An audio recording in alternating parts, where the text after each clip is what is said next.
All right, welcome everybody. Thank you for joining us today. We're going to get started in just a moment here. We'll give an opportunity for other participants to join before 3:01 or 1:01, sorry, Mountain Time. I'm in Eastern. I did that last time too. Time zones are too complicated. There's too many of them. Right? I had a meeting with somebody in Pacific time a few weeks ago, and it really threw me off. I was like, you're 4 hours behind. That would be quite the difference. Yeah. Or we worked with a few people in Atlantic time. I didn't even know there was a time zone after Eastern time. The entire New York has just been erased. I just thought it was ocean, you know? Oh wait, New York is Eastern time actually. Never Yep. mind. Okay. Yeah, there we go. Yeah, it's just a little province of Halifax and Nova Scotia, New Brunswick. They all get their own special time zones. It's a beautiful part of Canada, though. Yeah, no, it's definitely nice. Alrighty. Okay, so 3 o'clock. We will get started here. So thank you everybody for joining us today for our part 2 of the Inside Out Securing Your Digital Future series. This is Data Under Siege, protecting your organization's core assets. So today we have Amelia leading the discussion here. Amelia is our Chief Information Security Officer here at Framewerx. And she is the driving force between our company's security initiatives. She has over a decade of experience in IT strategy, organizational operations, and security, and has built a reputation as a trusted leader who knows how to align compliance with business strategy.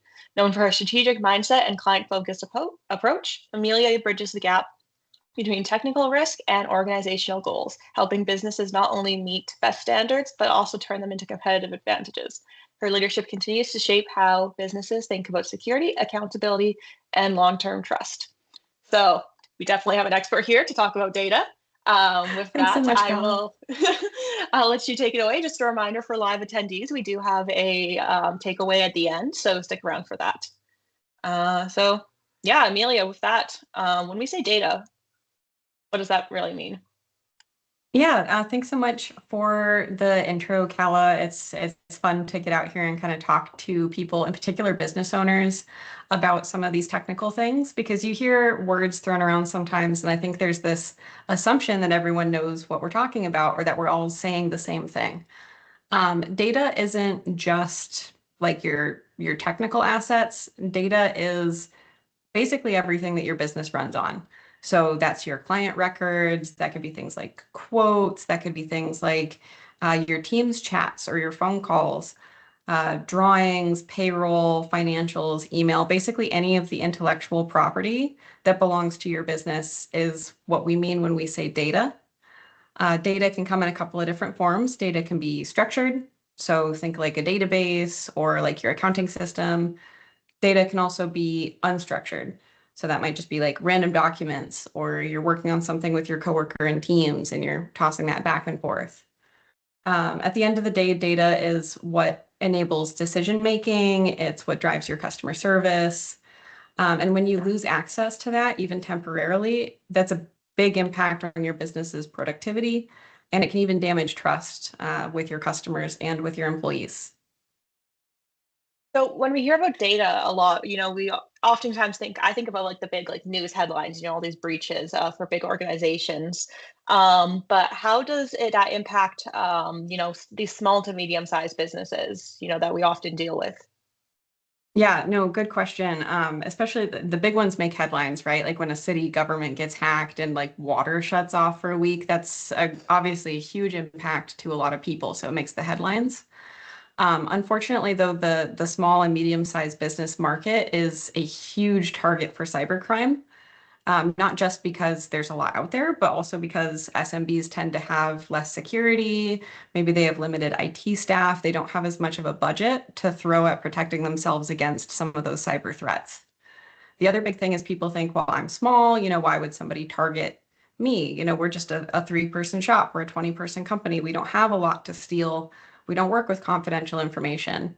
The problem is a lot of times attacks are automated. They're spray and pray. Criminals don't really care about your company size. They don't care who you are. There's also the problem where a lot of losses when it comes to data, they're accidental. It can be something like a misclick. Maybe something doesn't sync quite right because you have a bad connection. Maybe somebody loses a device, a drive fails. When there's a cost associated with data loss, it's not just like you think about, oh, ransomware, somebody demands a ransom payment. It can also just be the cost of recovery. So opportunity loss, not being able to get the business that you otherwise would have gotten, damaged reputation, or if there's penalties associated with what you lost, such as compliance related or industry regulation related, it all really adds up and can be a big impact to a small business. So it sounds like a lot of data loss isn't so much this idea of like a criminal action. It's more accidental, user-based thinking, machine error. That's definitely something that is more prevalent for small businesses then. Yeah, I mean, it's both. Data loss can happen a lot of different ways. Some of the ways that we see often in kind of the IT space when we're helping out small businesses, human error is always top of the list, unfortunately. It doesn't matter kind of what the industry is. Maybe deleting something by accident, sharing the wrong file by accident, human error, obviously top of the charts. You also have sometimes just technology failures. Maybe the hardware fails. You have a laptop, the drive fails, something like that. Software can fail as well. You get something like corruption or bad sync. You can also have data loss due to cybercrime. So ransomware, malware, things get encrypted or sometimes even stolen. That all counts as data loss. Some of the things that I think business owners don't think about is you can also experience data loss due to human activities. Maybe you have employee turnover. You have an ex-staff member who was a little bit disgruntled with the business. They were unhappy for some reason. They might have walked out the door with some data. That might be digital, that might just be in their head, but they might be leaving the organization with something that could ultimately harm the business or cause loss or be an advantage to a competitor. Weirdly enough, most incidents trace back to some sort of a gap in process and not necessarily a sophisticated case of cybercrime. Yeah. No, that's that actually ties back a lot to, what we were talking about last week in our insider threats webinar, just discussing how sometimes, most insider threats are unintentional, but a lot of the time there can be malicious, bad actors, bad employees who don't aren't exactly happy with the situation. So exactly, they take that project or that data because they think, oh, it's mine, and they can just do that. But that's not how it works. That's the company's property. Right. So what does it mean then when we talk about data loss prevention? Yeah, good question. You'll hear data loss prevention or DLP, you'll hear that thrown around a lot, especially if you're looking around for help with your IT or if you're just an individual who is really IT security minded. Data loss prevention is kind of a holistic solution. So it's the strategy, it's the tools, and it's the behaviors, most importantly, that protect your data. You're protecting your data when it's at rest, like when you're not using it. It's just like on your computer. You're protecting your data when it's in use. You're actively opening it, using it, interacting with it, and you're protecting your data when it's in motion as well. So like moving from one computer to the other, being uploaded to the cloud. The ultimate goal of data loss prevention is to prevent unauthorized access, sharing, or destruction of that business data. Unauthorized is really the key word there. You can have authorized destruction, you can have authorized sharing, but DLP, it's not a product. You'll see that sometimes thrown around where MSPs say, oh, we're selling DLP. Data loss prevention it's more like safety and manufacturing. Data loss prevention is a culture of protection and awareness. So you can have an MSP help out with that by coming in and helping with things like business continuity, disaster recovery, like solutions and software. But ultimately, the DLP strategy for a business has to start at the top. It has to start with executive leadership, People really need to buy into kind of a culture of protecting the company's intellectual property, putting those safeguards in place. And an MSP can help with that, even if the business doesn't have the resources, maybe for an in-house IT team.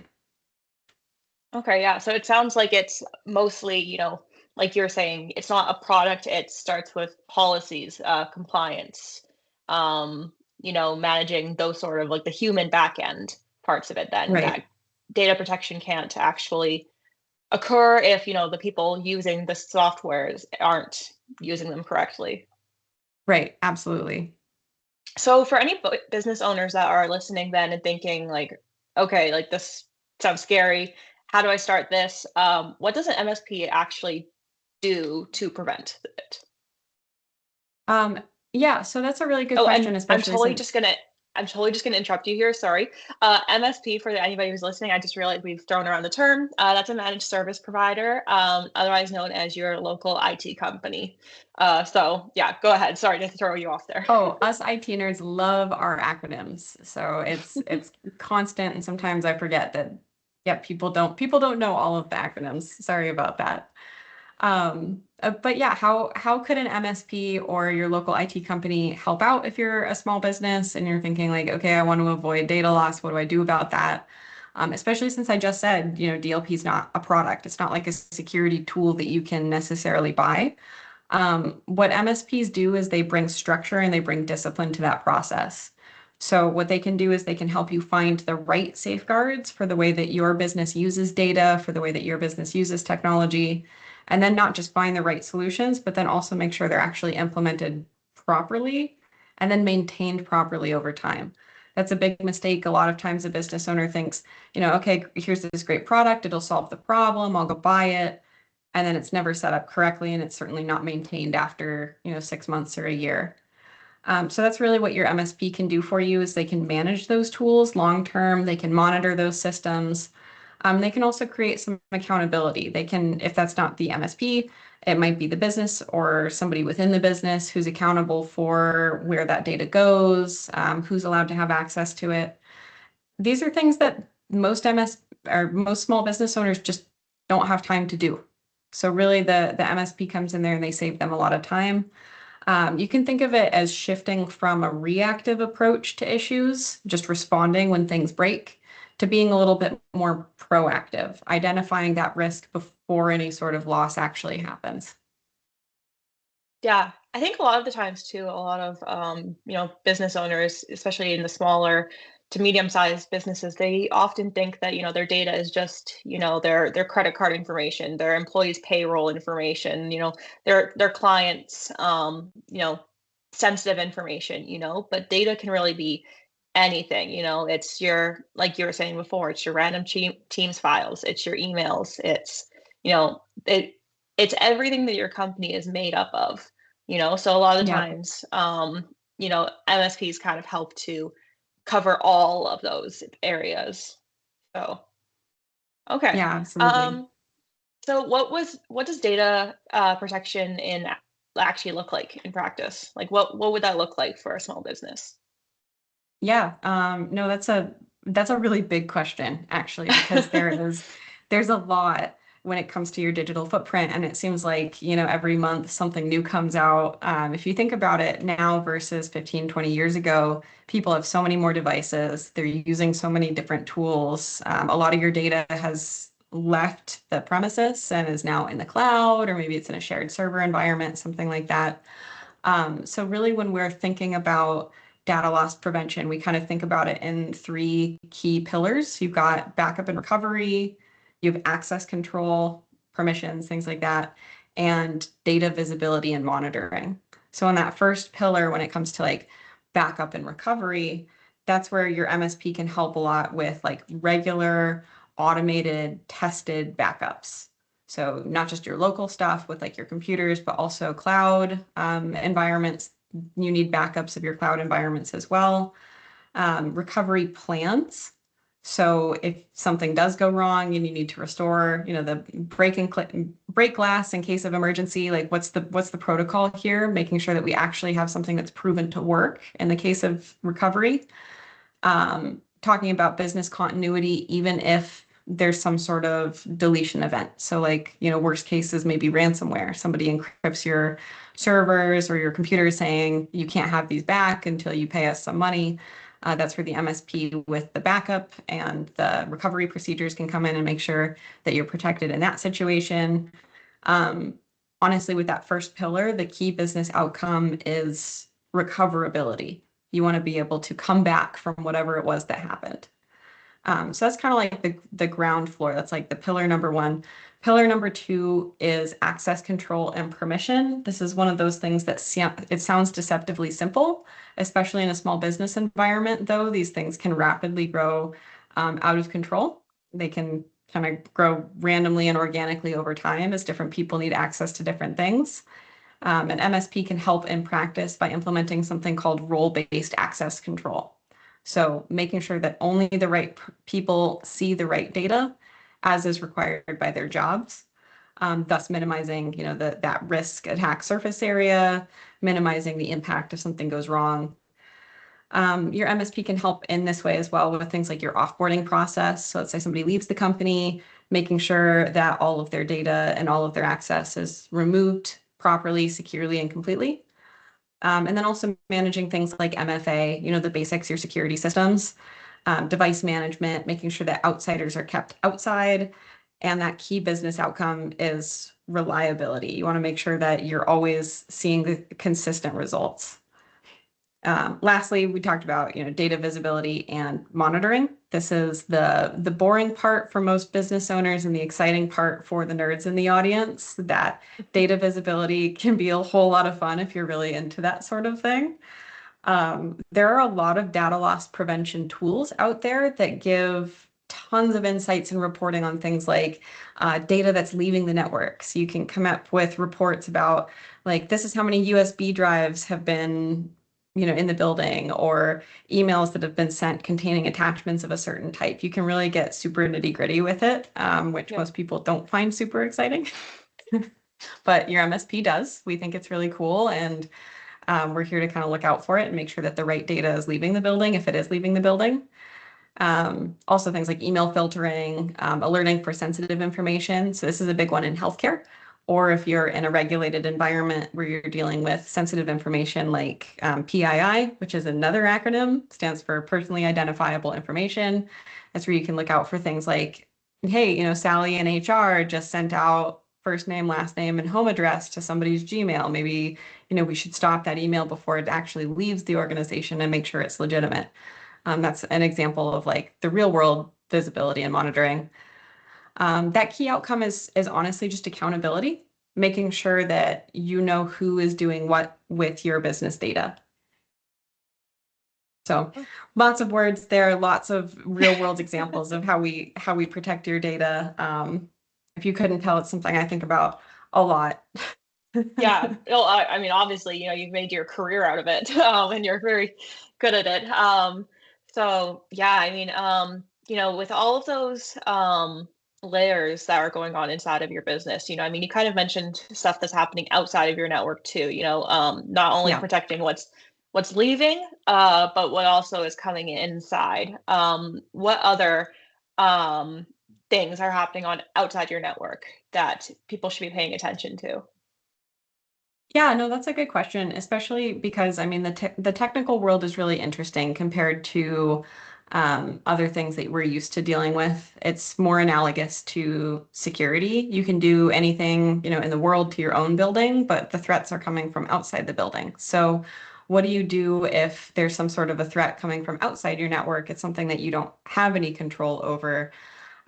Even the best systems can't control what happens if you've already been compromised, if your credentials are already out there for sale, for example, on the dark web. Have we talked about the dark web at all before on the podcast series? We were definitely talking about it a bit last webinar with the insider threats and just how those credentials can be very easily released and things can be out there.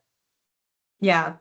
The dark web's basically for anybody who wasn't able to make it to the other one, which you should definitely go check out. And I definitely need to go check out and listen to. But the dark web's like a Amazon.com for illegal goods in many ways. Like it's an online marketplace for things that are in that gray zone of legality or sometimes flat out not legal to be selling. And you can go onto the dark web if you know how, and you can buy things like big bulk lists of usernames and passwords. Sometimes these things don't work because what are you going to do? Go complain like there's no enforcement. But a lot of times they are legitimate. You can go out and you can buy usernames and passwords for cheap, and try to use those things to break into a business. Sometimes your username, your password, your personal information can be compromised even through no fault of your own. So like if you use a software as a service package, let's say you do your marketing online or your accounting online, you use some sort of a cloud service to do those things. If that service is compromised, your information is gone and it's out there and it's for sale.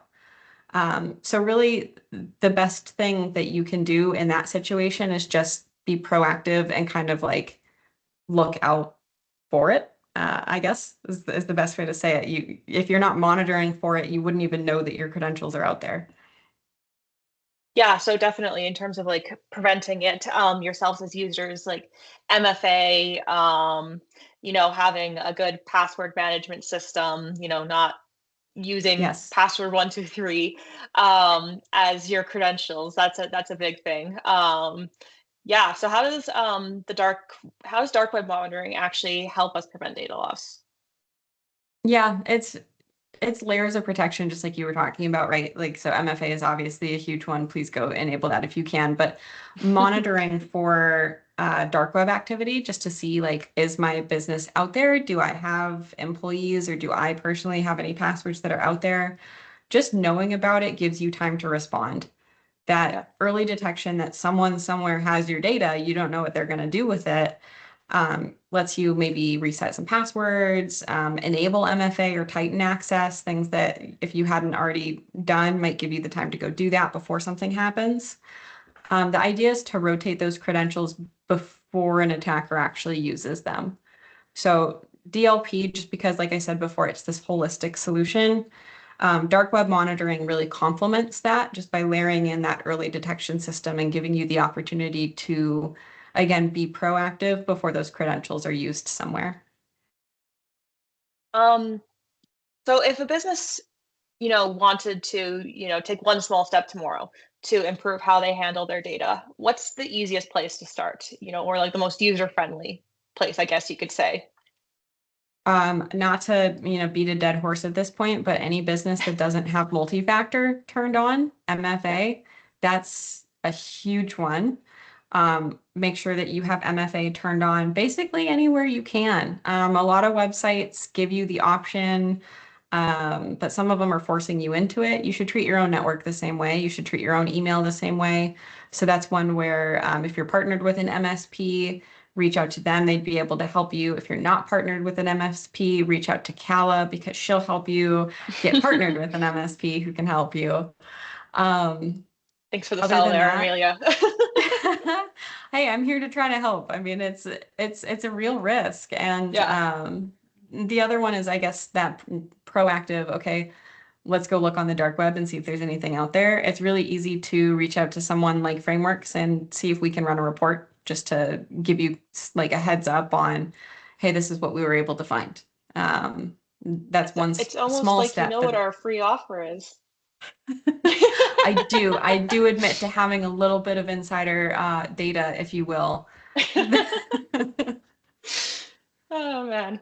Um, yeah, sorry, I kind of cut you off there at the end there, but It's all good. The problem is it's data loss prevention, right? It's not one thing. There's a yeah. million things. I can just keep going. So. Oh, I know. Like it's such a broad topic that could talk forever on it. Do you have any Mhm. real world examples or situations that you've seen in your career? Maybe it's been at an organization you've been at or a client's organization of anything like, just a situation where it really, I don't know the words, data was lost and it was really bad. I have one that's really fun. It wasn't Oh, super bad in the end. It's actually more of a funny story, which is good, but it had the potential to go really bad if the person had acted differently. This was a manufacturer that we were providing some IT support for, and they had a salesperson who was terminated. They were let go for whatever reason, and it was, in the office, and they had failure number one. They had really poor termination policies and procedures. So they basically just said to this guy, "Hey, you're fired, and by the way, leave your laptop in the server room on your way out the door." This Oh, guy did okay. not do that. He was fired. He had his laptop and he carried that laptop with him into his car and he left and he went home. Failure number two is they did not immediately terminate this guy's access. They didn't notify their MSP right away that he was no longer working for the organization. So this guy continued to have access, not just to his computer, his company computer with all of their customer information on it, but also his email and everything else. So like, as a business owner, part of you should be panicking a little bit, right? Like this is already potentially Yeah. disastrous. Yeah. This guy was very well connected within their industry. He was, a salesperson in a very heavy relationship driven industry. So what he actually did was he reached out to a competitor, thousands of miles away. And the reason that we knew that he reached out to this competitor and ended up actually going there in person is he took the laptop with him. So he had access to all of their customers' information. Yeah. They took it over to the competitor, and then the IP address reporting from that device said, "Hey, by the way, it's right here." But at this point, the business owner had notified us, and we were saying, "Hey, we see this laptop going all over the place. Do you want us to turn it Lock off? it Like we down. can lock it down, erase it, do something." And this guy, for whatever reason, he elected no. He wanted to watch and confirm because he had a suspicion that this guy was going to go to this specific competitor for whatever reason. Hmm. And then as soon as his suspicions were confirmed, like the minute it arrived like on that location, he's like, "Okay, cut it off." And so that's when we ended up like destroying everything. So I do like to think that maybe this sales guy called up the competitor and was like, "Hey, I've been fired, but I have all this juicy information of all of these customer contact details." Yeah. And then he arrived and he opened his laptop and it didn't work. Like that to me is a very funny mental image. Yeah. But it could Yeah. have gone disastrous, right? Like if this sales guy wasn't looking out for like, how can I make a buck here? If he just wanted to ruin customer relationships, Yeah. it could have been really, really quite bad. Yeah, that would So could 100% tank that company there. I mean, not only, giving their own information away for potentially sales, but it would ruin the other company's reputation, knowing that all of yeah. their data got out there. That's pretty funny though. I respect the owner for wanting to confirm that he was going to where he thought it was going to. That's It was a little yeah. James Bond moment, right? We were kind of spying on him because it was a big long road trip across the states. We knew that this guy drove there because we saw Oh him my every night. gosh. Like, The fact that he drove there and didn't fly there too is just even funnier to me. So I imagine you guys crowded around the computer screen like every day, like checking in, like a Where's Waldo situation. But oh yeah, it was a daily thing for like a week. It oh was god, quite the scandal at the time, but in retrospect, the smart thing to do would have been one, taking the computer away immediately. yeah, Like, don't trust the employee to just turn in the equipment on his own. That was failure number one, of course. And then number two is notify the MSP right away. And then number three, give the MSP the proper permission to go do the right thing. So the yeah, MSP should have been able to, immediately terminate accounts, immediately terminate access. But because we hadn't been given that authorization, at the end of the day, the MSP is just like this, we're the stewards of your data, but yeah, we aren't in control of it legally. So we can't do anything with it if you don't want us to. yeah, And this person didn't want to give us that specific set of procedures or authorization to act in the way that we think is the smarter way to act. So that would have been the remediation number three, is to kind of change what the MSP is allowed to do in the moment. yeah. I feel like too that's definitely something that a big company a big company has probably thought about situations like that, but definitely a small company hasn't. And I think a lot of the times with the small companies, they go out there and they buy their laptops all from Best Buy, and they set them up and they're kind of like, okay, like they're connected to the network, we have our like antivirus software downloaded, we use our Google Workspace or a Microsoft Office, like we're all good to go, and then they don't think about, because if they've never experienced it, why would they, Mhm. but they don't see kind of the potential consequence and the benefits that can come from having somebody who knows and understands the softwares that can be put in and the remote management, and having the access and the ability to wipe a computer remotely is huge. And you can't Yeah. always do that if you're not experienced in the industry.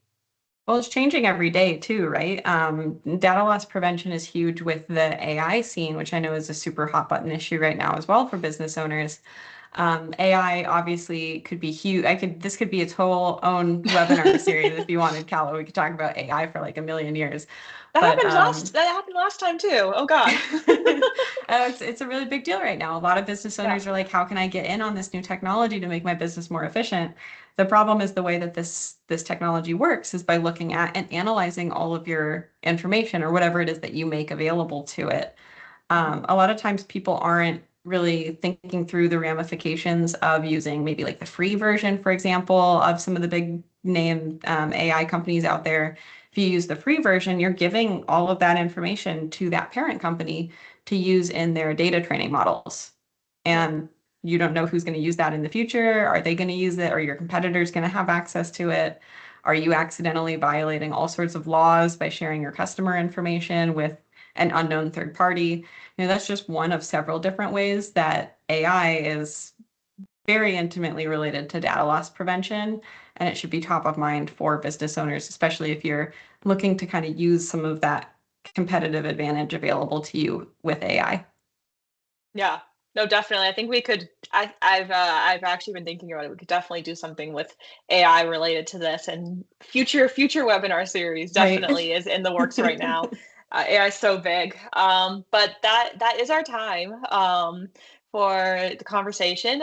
So thank you so much for breaking down. I know we're just covering the basics right now, but of data loss and Yeah, what that means for absolutely. businesses. And I think the biggest takeaway for today is really that protecting data is about keeping your business resilient, using the right tools, processes, and awareness working all together. So with that, if Q&A time, if anybody has any questions or they want to type in there into the comments, then you're welcome to. Go ahead. We have some time dedicated for that.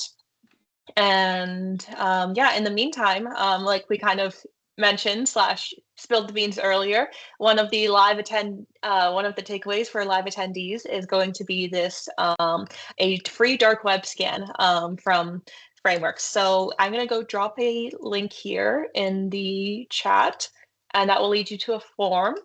If you fill out the form with your organization name and your organization's URL, we will do a dark web scan on that URL and get you that report by end of day Monday. So definitely ties in a lot here with our whole inside out securing your digital future series. Insider reports. I'm sorry, insider threats, data security. Take advantage of that, and then. Yeah, and then next week as well, we are doing our session for our third session. So that is on our cloud hosting session. So, we've kind of talked already about insider threats, your people. Now we're talking about, your data. Now, how do we store that data? So we'll have Dan Reed, our CEO, going over cloud hosting next week. And just give a couple more minutes here in case anything pops up in the chat. But yeah, I mean, while we fill the space and the time, Amelia, we're talking about AI and automation. How do you see that changing the way that businesses need to think about data protection in the next few years? You kind of touched on the learning models and stuff like that and the third parties, but I'm sure that you have more thoughts. Yeah, not to be kind of a Debbie Downer on the whole situation, but honestly, if you're a business owner and you haven't already started thinking about data loss prevention as it relates to AI and that whole scene, you're already behind the times. You're not too late, but you should have been thinking about this probably a year ago. That sounds really aggressive, but that's just how quickly this technology is really changing. If I was a SMB owner in today's digital landscape, this would be super top of mind for me, making sure that my data is protected and that we're also taking advantage of AI. It can lead to huge innovative, advances in efficiency, in particular if you have people who work with data as part of their day-to-day jobs, drafting emails, writing project plans. AI is great at crunching data and like looking at it for trends and analyzing it and providing some high level analytics and overviews if you're using it correctly and if you're using it safely. Yeah, it's all about the policies. Like we're kind of talking about like how you're using it, what's allowed, what's not allowed. Otherwise, it's the biggest weapon out there for good or bad. Okay. Well, I don't see any questions here. So I guess that takes us to the end of our time. So thank you guys very much for for joining our Data Under Siege portion of the series. I hope everybody enjoys their weekends and stays safe and warm. I know today is the first snowfall of the year in many places. So not for Amelia. She lives in Austin. It's warm there. But yeah, it's cold out there for some of us. So yeah. Well, Thanks, thanks so guys. much for having me, Kella. Have a good day. Take care.